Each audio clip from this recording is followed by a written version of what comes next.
We've actually found it quite challenging to employ younger people now. A lot of younger people don't want to work for corporates. They want to do their own thing. They want to have their own business. They want to have the flexibility, to be able to live their life and make some money. What we try to do, is try to make insurance fun. We try to have a flexible working environment for them in terms of working from home. One of the benefits that we have is the company provides an airfare ticket back home, because Dubai is an expat city, so a lot of the people don't live in Dubai. So things like that, especially when you're a junior employee, it makes a difference that you can afford to actually go back home. Fitness reimbursement. So we have fitness initiatives whereby the company will give you a certain amount of money to spend towards your, classes or gym memberships, or even clothes for a specific sport that you do. For example, bike shorts or whatever sport. It doesn't matter what the sport is. So the company promotes health and things like that. And we partner with a few meal providing companies. Those healthy meals.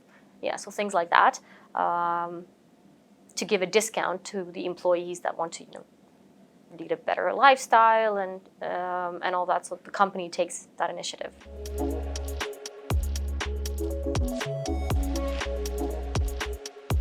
How we measure whether it actually works or not is by usage, right? So we are not big enough to have an internal metric system in order to be able to see how many people use what percentage of the particular benefit, right? But we do see the budget of how much money we spent on it, or how much we allocate towards it, and how much is actually being used. So when we see that the usage of these benefits is high, that it's a great sign. It means that we're actually giving them what they want. And in entrance and exit interviews, we ask about the benefits. And it's always something, even if the person is leaving the company, they do mention things about the benefits, that the benefits are good. And often the key decision makers in the clients that we work with we've got CFO or an FD as well as a HRD, and their two forms of measurements will be very different.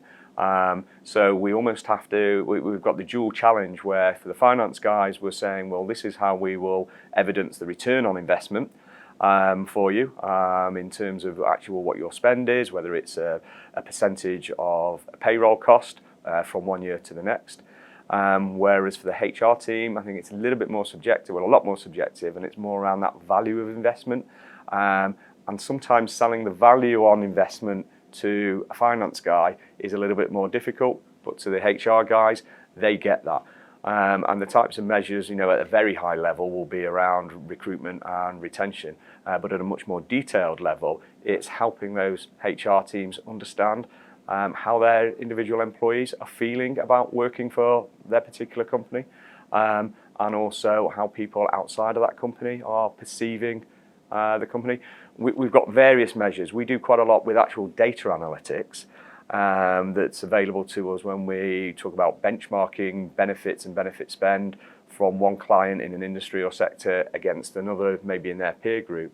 But we also use broader sources as well. There's lots of social media sites available on the internet now where we can go and source firsthand information and feedback from clients, from prospects, from our own clients, peer group employers as well.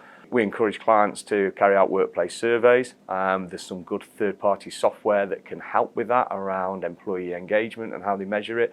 But actually, you can go strip that back to basics and just do an old-fashioned approach, helping clients with the types of questions that they should be asking of their employees, and then helping them interpret the answers.